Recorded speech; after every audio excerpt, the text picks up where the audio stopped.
नमस्कार, मी अमित गद्रे. तुम्ही पाहताय न्यूज 18 लोकमत आणि बुलेटिनची सुरुवात आजच्या दिवसातल्या मोठ्या बातमीने करूया. सरपंच संतोष देशमुख हत्या प्रकरणातील मुख्य आरोपी सुदर्शन घुलेला पोलिसांनी अटक केली आहे.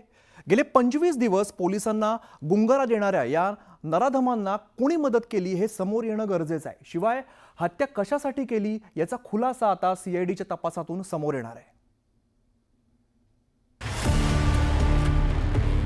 स्क्रीनवर दिसणारा हा नराधम संतोष देशमुख हत्या प्रकरणातला मुख्य आरोपी आहे. त्यानं संतोष देशमुख यांना अमानुष मारहाण करत त्यांचा जीव घेतला. हत्येनंतर गाडी आणि मोबाईल सोडून पळून गेलेला सुदर्शन घुले 26 दिवस पोलीस आणि सीआयडीला गुंगारा देत होता. त्याला फरार घोषित करून पोलिसांनी त्याच्यावर बक्षीस जाहीर केलं होतं. सुदर्शन घुले, वय वर्ष 27, राहणार टाकळी, तालुका केज, जिल्हा बीड.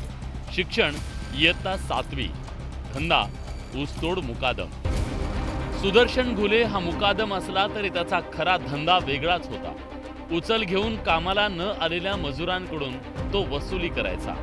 वसुलीला अडचण येऊ नये म्हणून तो स्थानिक नेते आणि कार्यकर्त्यांच्या मागे पुढे फिरायचा. याच दरम्यान वाल्मिक कराड याचा खास माणूस असलेल्या विष्णू साठेच्या तो संपर्कात आला. सुरुवातीपासूनच गुन्हेगारी प्रवृत्तीच्या घुलेवर 10 वर्षात 10 गुन्हे दाखल आहेत. कृष्णा आंधळेवर 4 वर्षात 6 गंभीर गुन्हे. संतोष देशमुख हत्या प्रकरणातील मुख्य आरोपी सुदर्शन घुले आणि सुधीर सांगळे यांना आज स्थानिक गुन्हे शाखेच्या पोलिसांनी पुण्यामधून ताब्यात घेतलं. या संपूर्ण हत्येला अंजाम देण्यासाठी एवढंच नाही तर ही निघृण पद्धतीने हत्या करण्यामध्ये सुदर्शन घुले याचा प्रमुख हात आहे. एवढंच नाही तर त्याची गुन्हेगारी पार्श्वभूमी पाहता त्याला या केलेल्या हत्येचा पश्चाताप देखील नाही. त्यामुळं माननीय न्यायालयाने देखील हे प्रकरण गंभीर घेऊन 15 दिवसाची पोलीस कोठडी सुनावली. त्यामुळं संतोष देशमुख हत्या प्रकरणात प्रमुख आरोपी म्हणून सुदर्शन घुले याचाच हात प्रथमदर्शी दिसून येतोय. या आरोपींना पोलीस शोधत होते पण त्यांचा कुठेही थांगपत्ता लागत नव्हता.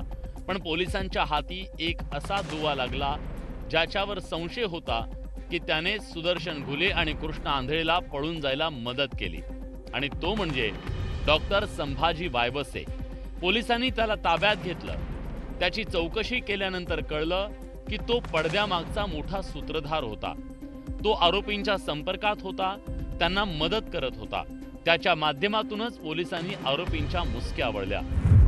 संतोष देशमुख हत्ये प्रकरणातील प्रमुख आरोपींना अटक झाल्यामुळे आता या प्रकरणाचं सत्य लवकरच समोर येऊ शकतं. यात कुणाची काय भूमिका होती याचं गूढ उकललं जाण्याची शक्यता वर्तवली जातीये. सुरेश जाधवसह bureau report, news 18 Lokmat, Beed.